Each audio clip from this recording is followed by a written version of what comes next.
All right, Liz, are you able to get on the microphone? Yes. Okay, wonderful.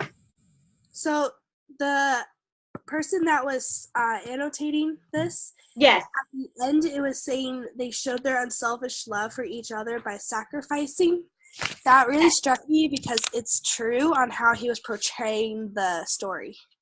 Yes, absolutely. And if you think about what did the wise men go through to bring those gifts to the desert, the heat, all of that. So they sacrificed quite a bit to do that. But what was the distinction between their gifts and the gifts of Della and Jim? What was the difference? The essence you could duplicate and trade for something greater, whereas they traded their gifts for the other person's sake. Yes. Okay. So, and they also, the wise men gave wise gifts, right? Were the gifts that Della and Jim gave each other wise? No. No. Okay. Because the one negated the other, right? He got her the combs for the hair that she lopped off to get him the chain for the watch that he sold to get her the hair combs, right?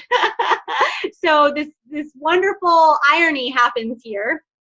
So that's another, it's a little literary device that it makes a huge role in the story. But yes, it's sad, but it's sweet. But what is he saying? He's saying really that's the purest and the wisest gift or love of all, to give completely of yourself, right? He gave up the gift that was the most precious to him, and she gave up something that was most precious to her, right? A woman's, there are passages in the Bible that say that a woman's hair is, her glory. That's like something that's what is so beautiful. I'll have to find the exact passage, but a woman's hair is definitely something that is extremely, especially back in that day, it was an extremely important part of a woman, part of her beauty. So yes, very good. So that is exactly, Liz, excellent. So another allusion here is not just to the Magi, but also to Christ himself, who gave his life, who gave everything.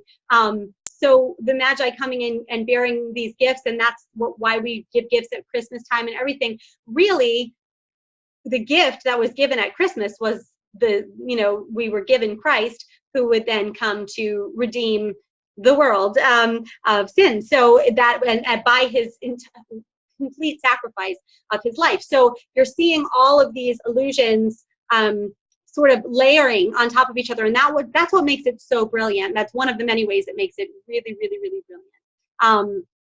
So awesome job, you guys. Anybody else? Just anything that jumped out at you? I had so many things jump out at me, and I took my highlighter out and I went to town. So yeah, $21 for platinum. Yep, that definitely would jump out at you.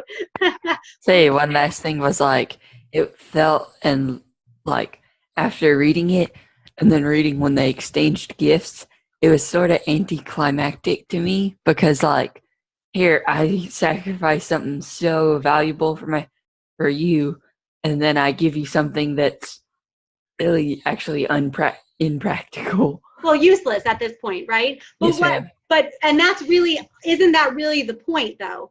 Isn't that really the point? I think it shows. It's the thought that counts. Exactly. It shows how actually completely insignificant the gift is in relation to the love, the thought, the sentiment, the sacrifice behind it, if that makes sense. Yes, all right. yes. So I think that by those gifts sort of negating each other and not working out, it is, and that's what he's saying. They were really the wisest of all, because they gave the gifts of themselves. They gave what was most precious to them to the person who was most precious to them, and that person was put in a place higher than the possession. Does that make sense? So, okay, any other thoughts, anything that jumped out at you guys? So we saw some biblical allusions for sure. We saw some unfamiliar vocabulary. Did anybody look up the word mendicancy or the word or the bob chain? I hope you looked that up so you knew what she actually got him. Or meretricious. Anybody look these up? It was such a sweet story.